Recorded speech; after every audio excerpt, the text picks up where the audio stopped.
കോഴിക്കോട് മുക്കത്ത് 2.5 കിലോയിലധികം MDMA പിടികൂടിയ കേസിൽ പ്രതിയുമായി പോലീസിന്റെ തെളിവെടുപ്പ്.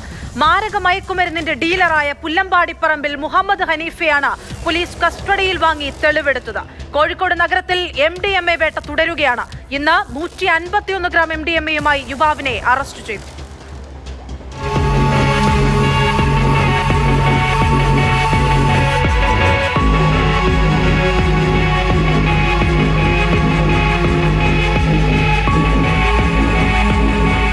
കഴിഞ്ഞ മാസം 2-നായിരുന്നു കോഴിക്കോട് മുക്കത്ത് നാടിനെ ഞെട്ടിച്ച വൻ രാസലഹരി വേട്ട. 2 കിലോ 803 ഗ്രാം MDMAയാണ് പോലീസ് പിടിച്ചെടുത്തത്. പൂളപ്പൊയിൽ സ്വദേശി മുഹമ്മദ് ഹനീഫിയെയും ബേപ്പൂർ സ്വദേശി റെയ്ഹാനത്തിനെയും പോലീസ് അറസ്റ്റ് ചെയ്തു.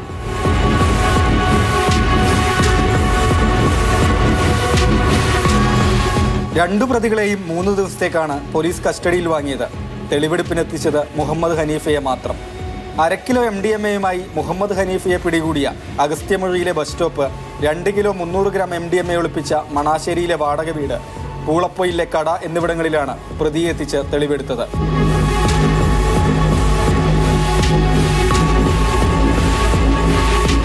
ഹനീഫയെ കൂടുതൽ ചോദ്യം ചെയ്തതോടെയായിരുന്നു വന്നളവിൽ MDMA വാടക വീട്ടിലുണ്ടെന്ന വിവരം പോലീസിന് ലഭിച്ചത്.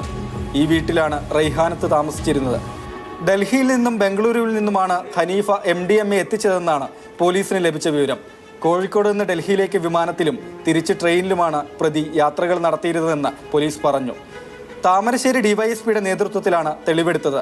ഇരു പ്രതികളെയും നാളെ കോടതിയിൽ ഹാജരാക്കും. കോഴിക്കോട് നഗരത്തിൽ തുടർ ദിവസങ്ങളിൽ ഡാൻസ് ഓഫിന്റെ രാസലഹരി വേട്ടയാണ്. ഫറൂഖ് പെരുമുഖത്ത് 151 ഗ്രാം MDMAയുമായി രാമനാട്ടുകര ഇടിമുഴുക്കൽ സ്വദേശി അൽത്താഫിനെയാണ് ഇന്ന് അറസ്റ്റ് ചെയ്തത്.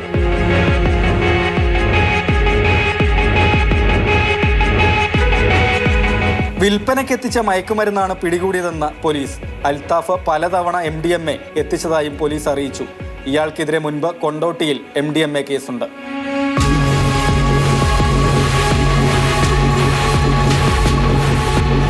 കോഴിക്കോട് ജില്ലയിൽ 2 ആഴ്ചക്കിടെ 3.5 കിലോയിലധികം MDMAയാണ് പോലീസും എക്സൈസും പിടികൂടിയത്. പ്രധാനമായും വിദ്യാർത്ഥികളെയും യുവാക്കളെയും ലക്ഷ്യമിട്ടാണ് മാരക മയക്കുമരുന്ന് കടത്തിക്കൊണ്ടുവന്നതെന്നാണ് അറസ്റ്റിലായ പ്രതികളുടെ മൊഴി.